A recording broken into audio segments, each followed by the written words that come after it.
Hi, my name is Pete Scazzero. Welcome to the Emotionally Healthy Leader Podcast. Good to be with you today. And our topic today is 7 qualities of an emotionally healthy church board. 7 qualities of an emotionally healthy church board. I didn't expect it to be such a riveting theme and topic.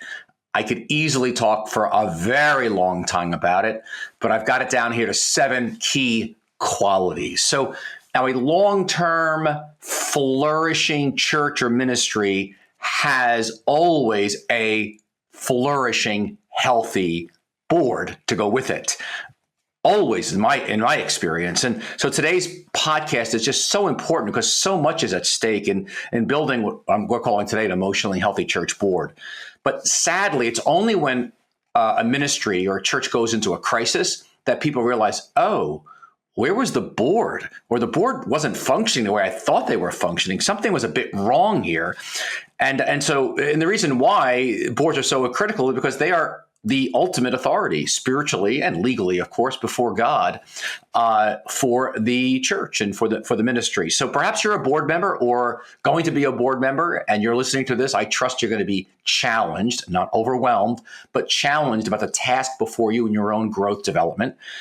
Maybe you're a pastor or a leader in the church. I press as you listen to this, you too will be challenged and pass it on to your board members as well and give you a sense of what a healthy culture church looks like. Maybe you're not even in a formal leadership position at all in your church, but you're going to listen to this and you're going to learn a lot. It's going to be a great resource for your own discipleship in Jesus. And I trust as you listen to it, you'll be prayerful for your own church and ministry that you're part of, and that you'll pass it on to board members that you know around the country or the world. So today, my concern is not just we have boards that manage the church, but rather we have boards that are stewarding the charism, the grace, the gift that God's given to every single local church in the world to fulfill her mission in a way that's overflowing with the joy and love and grace of God. And because God has raised up every church with a charism or a grace to offer the world in the name of Jesus, boards ultimately steward that charism or grace so that it might go forth into the world. So I'm going to give you 7 qualities of emotionally healthy church board members. Now, of course, you can apply this to nonprofits and other business or oriented things that some of you may be involved in, but I'm going to focus here on emotionally healthy church board. So here's the 7 qualities. I'll list them, and then I'm going to go through them each one by one. First is they have a godly, growing spirituality. Members have, number 1, a godly, growing spirituality. Number 2 is they have clarity around their role. Thirdly, they have a long-range perspective. Fourthly, they are prayerful ponderers or discerners. Number 5, they're aware of their stories and histories and its impact on their leadership. Number 6, emotionally healthy board members ask difficult questions when appropriate. And then 7th, they are humble learners. All right, so with that, let's take them each one by one and unpack it, this really amazing topic of 7 qualities of emotionally healthy church board members. The first is they have a growing spirituality, they have a godly growing spirituality. A number of years ago, I was invited in to a church, a large church that was in a crisis, a free fall actually. And the pastor had resigned suddenly. There was a number of complex factors going on so many different levels. And they called me. I knew 1 or 2 staff members, pastors on the staff, but they asked if I'd come in for one day and spend time with the board.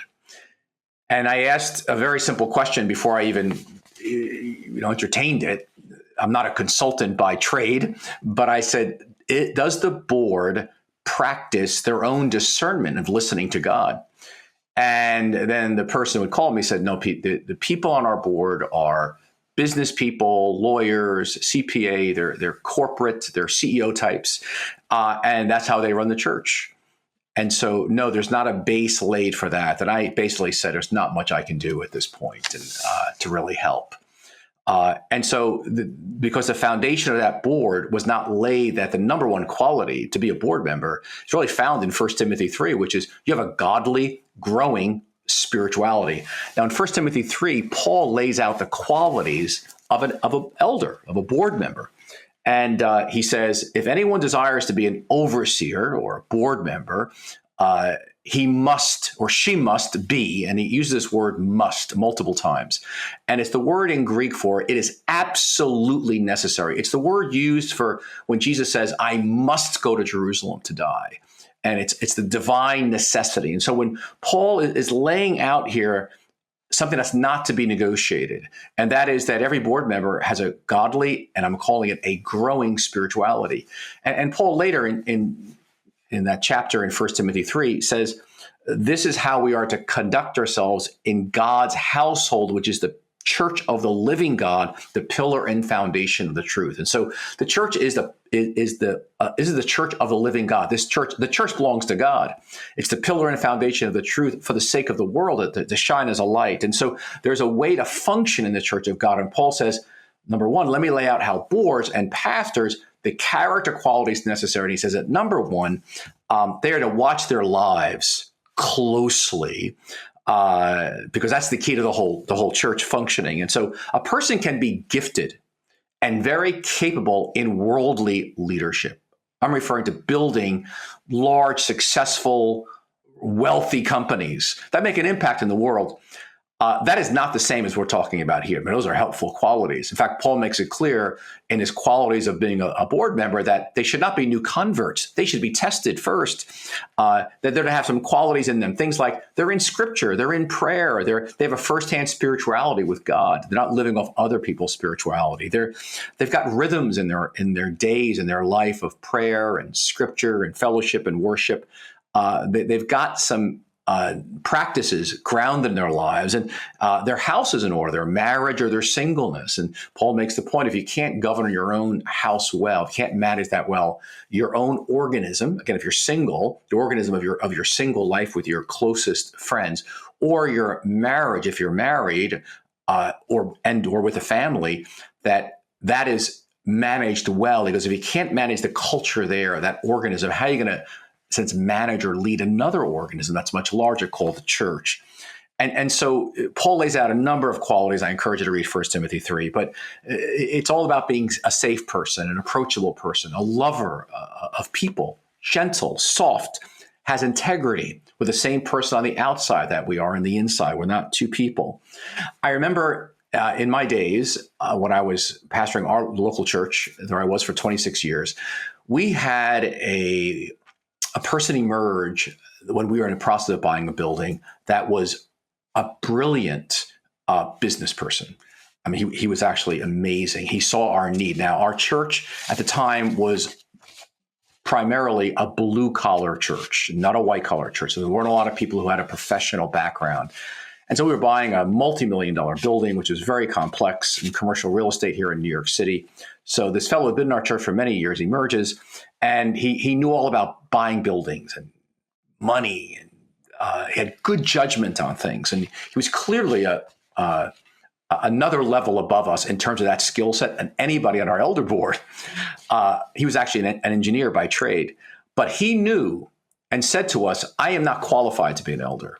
And so he said, I'll lead the building committee and the finance committee, and I'll serve you as elders and you as a pastor, Pete, but I am not a board member. So I want to be really clear. I'm under the board. And it was very wise because he recognized he didn't have the character to be a board member. And now, many years later, he's in a different church. He is an elder and a board member. He's fantastic, and it's wonderful. So if you're overwhelmed by this idea of, I got to have a godly, growing spirituality, take a long view of it. Relax. It's a journey. It's not perfection, it's progress. And don't get paralyzed by it. Just get started on growing your own godly spirituality in yourself. Number two, second quality of a real emotionally healthy board member is you've got clarity around your role. You've got clarity around your role. This is really important because there's a lot of confusion about this. And a board's role is not you're a steward. A board is a steward of a local church or community, of their grace, of their mission, of what God has given this local community to do. It's Jesus's church. The government of that church is on his shoulders. We're simply under Jesus, shepherding or stewarding this place on his behalf. We love Jesus, so it says in John 21, we're feeding his sheep. So the board, I don't believe the board are meant to be paid employees. They're not paid, and because they're overseeing the lead pastor, who is a board member. The one paid board member is the lead pastor.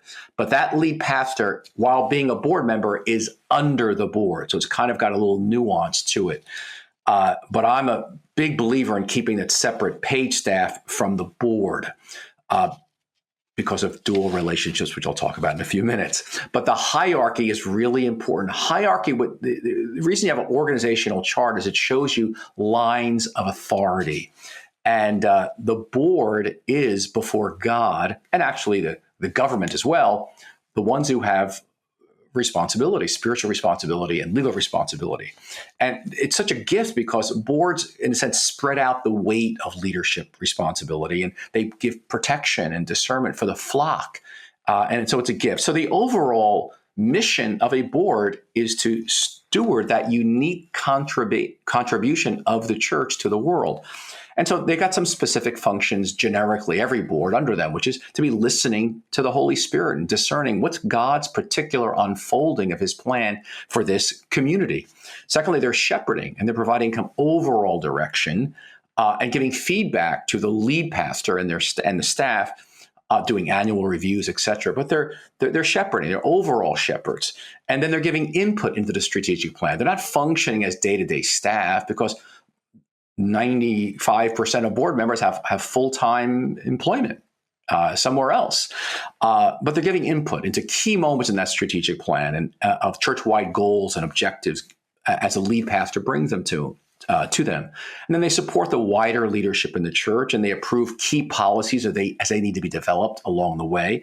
And they're affirming significant new ministry positions and initiatives as they come forth. So what makes this so challenging is because you're a board member, but you're also a sheep. And probably you were mentored by the pastor or who's actually asked you to be a board member. And so it's a bit complicated. He or she is your pastor. You're their boss in a sense. You're their board member. You're their boss, and that's why to have a family member, if you're the lead pastor as on the board, is very problematic. It's a dual role.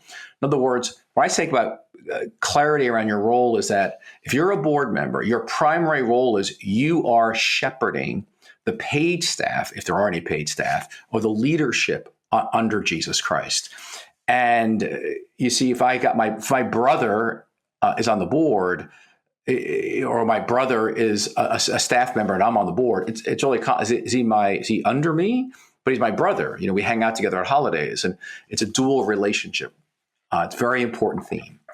And so the key is that we understand if I'm a board member, my priority is first, I'm a board member before God, stewarding the charism of this church. So I can be friendly. I can have a good friend who's on staff. My pastor can be my friend. But if I'm on the board, my first priority is I'm his supervisor. Before the Lord, I'm the one, in a sense, holding him to do what God's called him or her to do. And so, for example, when I invited one of my friends who was a member of our church to become a board member, we had a big discussion about our friendship because we recognized he was now in the role of basically bringing me critique, supervising me. He had enormous power for the first time. He could fire me.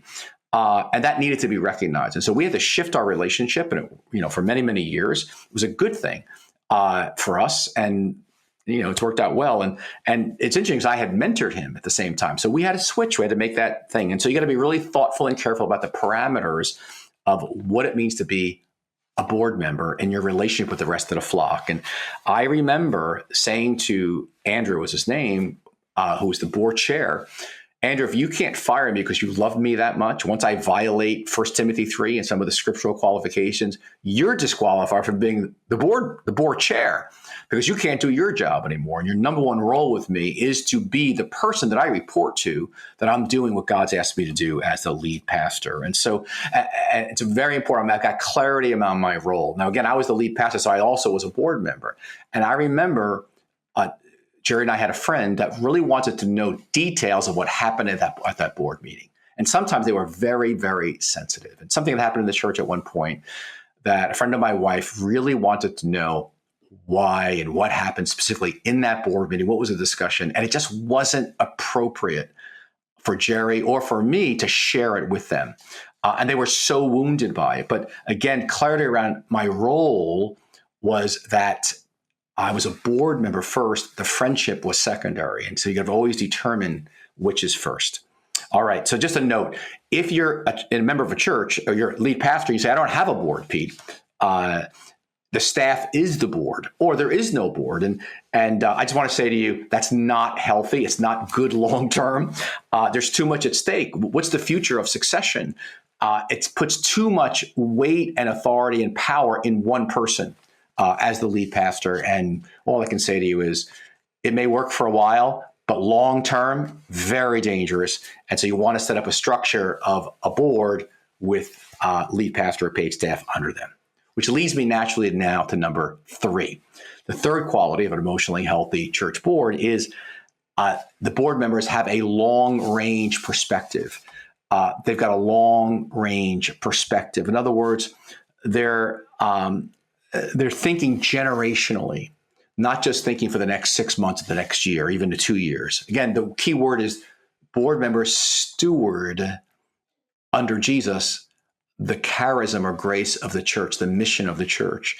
And I love in Psalm 78 where the psalmist writes about teaching your children like their ancestors did. He goes, he commanded their ancestors to teach their children the laws of God, so the next generation would know them, even their children yet to be born, and that they in turn would tell their children. So the writer of Psalm 78 is thinking not just of the children who are not even going to yet be born are going to be impacted, but the children not to be born, their children. No, he's thinking generationally.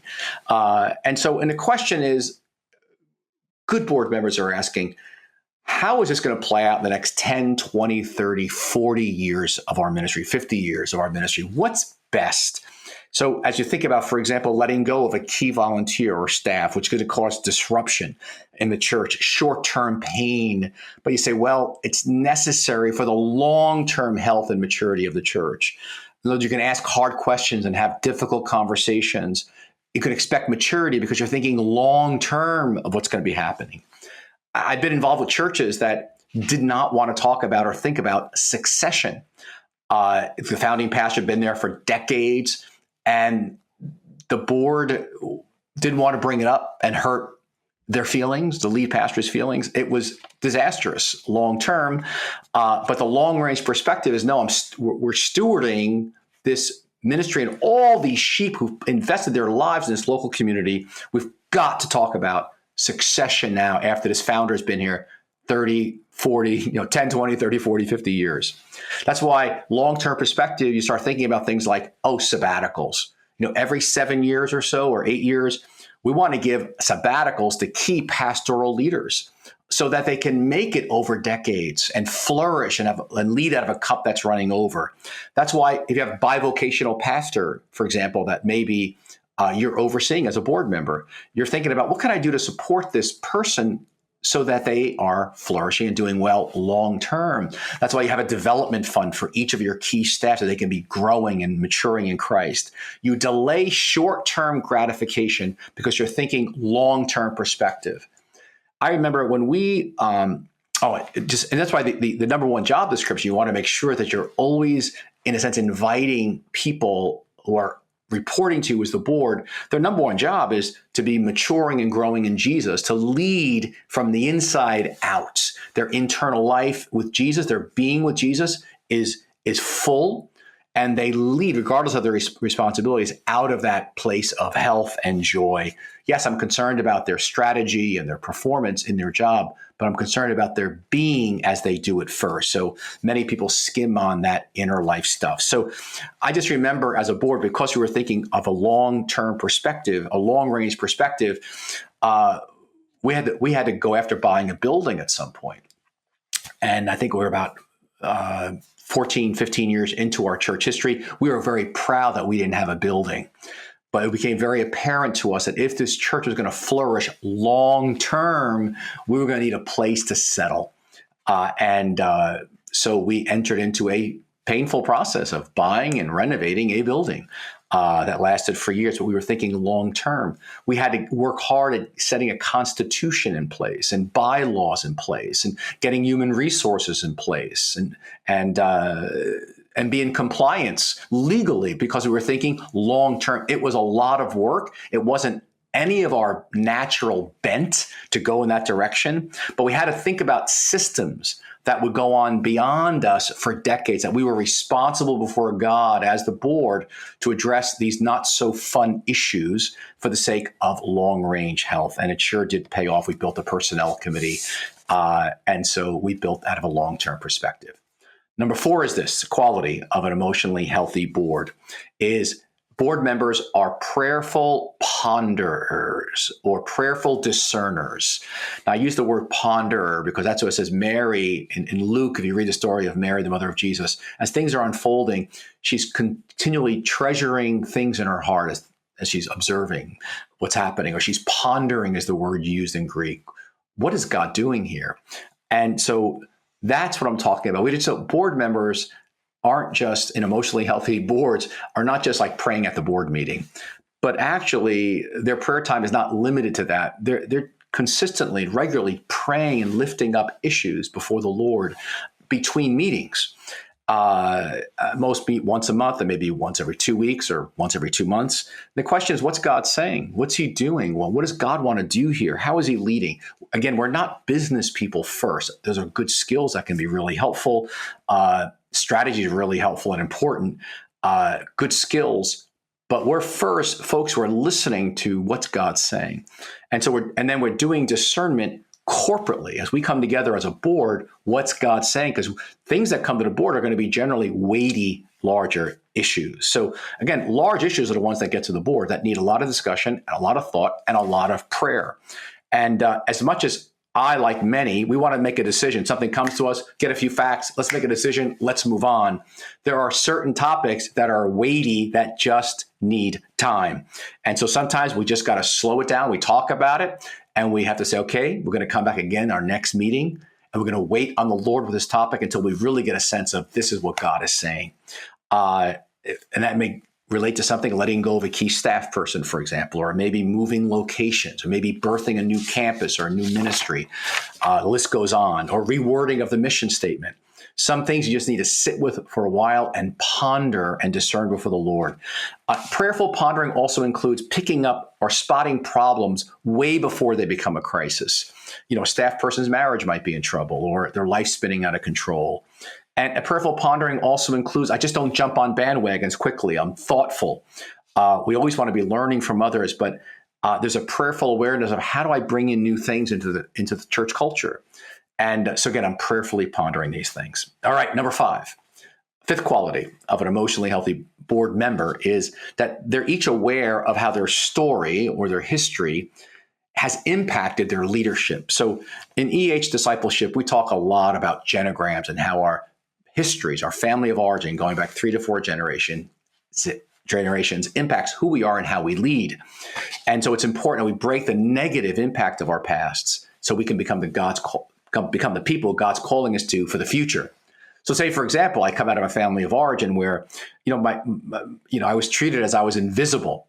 You're a loser. Who are you? You don't know what you're doing. So I've got this poor self-image. I'm sitting in a board meeting. I'm looking at other people. They're so gifted. They're so godly. They've got so much experience. Who am I to say anything? And so I don't speak up. I don't bring my perspective to bear. And yet versus saying, oh, wait, no, wait a second. I know that's how my family of origin treated me. It's a vulnerability that I carry. But I actually have a perspective that's important. It's a piece of the larger whole, and it's important that I speak up.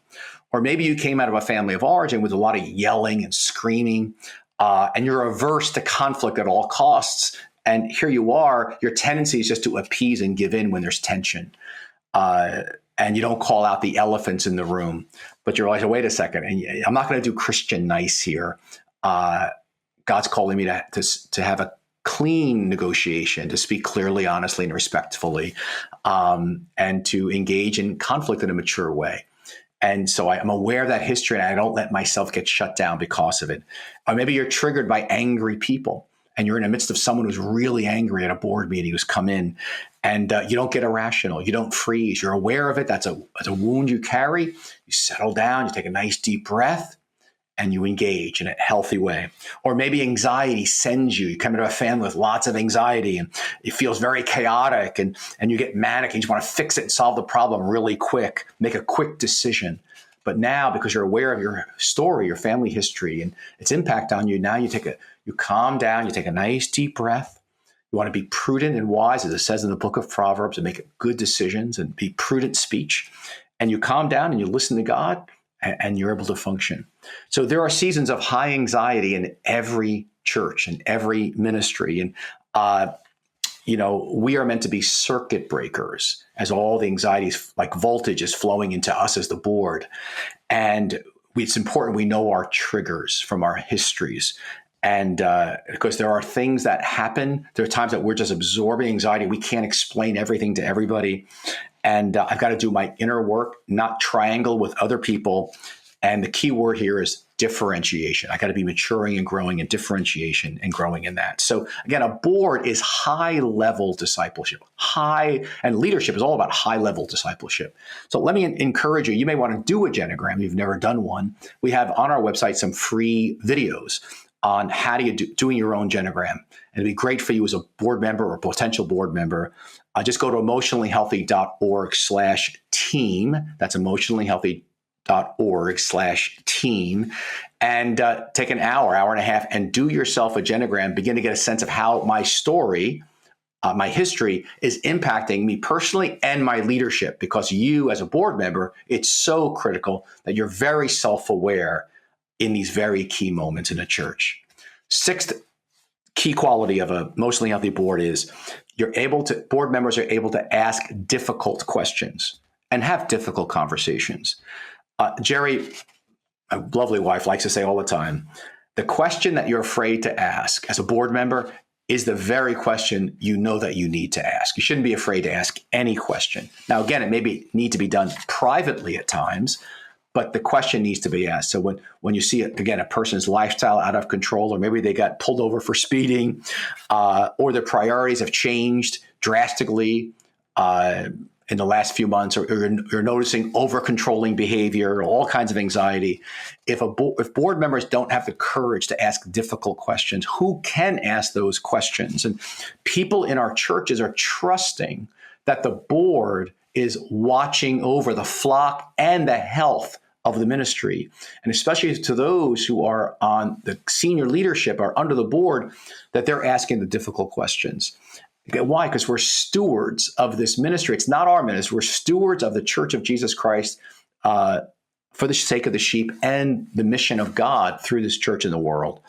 So it's asking difficult questions when a person is doing something perhaps questionable, such as they say something sloppy in public from the pulpit or in a meeting, or they spend too much time with someone that you're saying, that's probably not appropriate. Maybe it's the opposite gender, or maybe they got pulled over for drunk driving and they mentioned it in passing, but you're like, hey, why don't we go out for coffee and let's talk about this?